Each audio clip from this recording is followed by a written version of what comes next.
હાય બાળ મિત્રો, આપણે આવી ગયા છે ક્રિષ્ના પબ્લિક સ્ટડીમાં.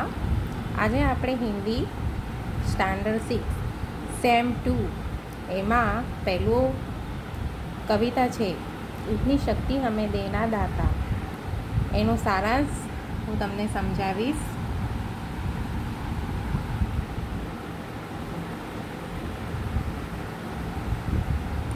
તેમાં જુઓ, इतनी शक्ति हमें देना दाता, मन का विश्वास कमज़ोर होना, हम चले नेक रस्ते पे हमसे भूल कर भी कोई भूल होना. એટલે ભગવાન, તું અમને એટલી શક્તિ આપ કે તારા પરથી અમારો જે વિશ્વાસ છે કદી પણ ઓછો ન થાય. અમે હંમેશા ભલાઈ અને પ્રમાણિકતાના માર્ગ પર ચાલીએ. અજાણ્યા એટલે અજાણથી પણ, ભૂલથી પણ અમારાથી કોઈ ભૂલ ન થાય. બીજી પોએમમાં એટલે કવિતામાં, दूर अज्ञान के हो अंधेरे, तू हमें ज्ञान की रोशनी दे, हर बुराई से बचते रहे हम, जितनी भी दे भली जिंदगी दे, बेर होना किसी का किसी से, भावना मन में बदले की होना. હે ઈશ્વર, તું અમને જ્ઞાનનો પ્રકાશ આપ, જેથી અમારા અજ્ઞાનનું અંધારું દૂર થઈ જાય. અમે દરેક ખરાબ કાર્યોથી દૂર રહીએ. તું અમને જેટલી જિંદગી આપો તે ભલાઈથી ભરેલી હોય, કોઈની પણ સાથે અમારી દુશ્મનાવટ ન હોય, અને જ્યારે દુશ્મનાવટ થઈ જાય તો પણ અમારા મનમાં તેના પ્રત્યે બદલા લેવાની કોઈ ભાવના ન હોય.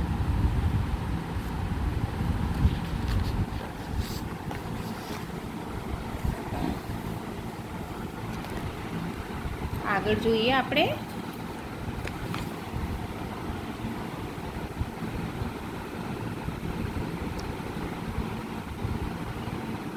हम न सोचे हमें क्या मिला है, हम न सोचे किया क्या है अर्पण, फूल खुशियों के बाटे सभी को, सबका जीवन भी बन जाए मधुबन, अपनी करुणा का जल तू बहा के कर दे पावन हरेक मन का कोना.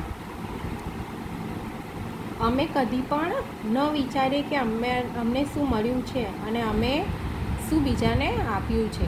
અમે પોતાની ખુશીઓના ફૂલ બધાને વહેંચીએ અને સૌનું જીવન ઉપવન જેવું સુંદર બની જાય. હે ઈશ્વર, તું પોતાની કરુણાનું જળ વહાવીને અમારા સૌના મનના દરેક ખૂણાને પવિત્ર બનાવી.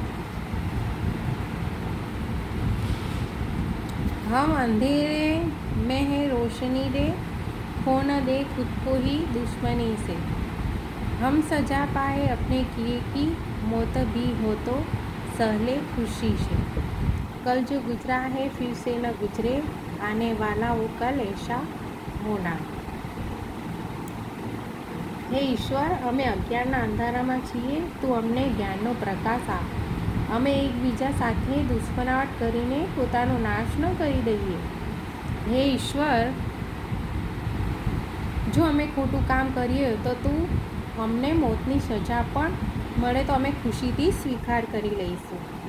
કાલે જે ખરાબ ઘટનાઓ બની છે તે ફરીથી ન થાય, અને આવનારી કાલ એટલે ગઈકાલ જેવી ખરાબ ન થાય. हर तरफ जुल्म है बेबसी है, सहमा सहमा सा हर आदमी है, पाप का बोझ बढ़ता ही जाए, जाने कैसे ये धरती थमी है, बोझ ममता से तू ये उठा ले, तेरी रचना का ही अंत होना. આજે બધી બાજુએ અત્યાચાર થઈ રહ્યા છે. લોકો તમને રોકવામાં અસમર્થ છે, એટલે કોઈ રોકી નથી શકતું.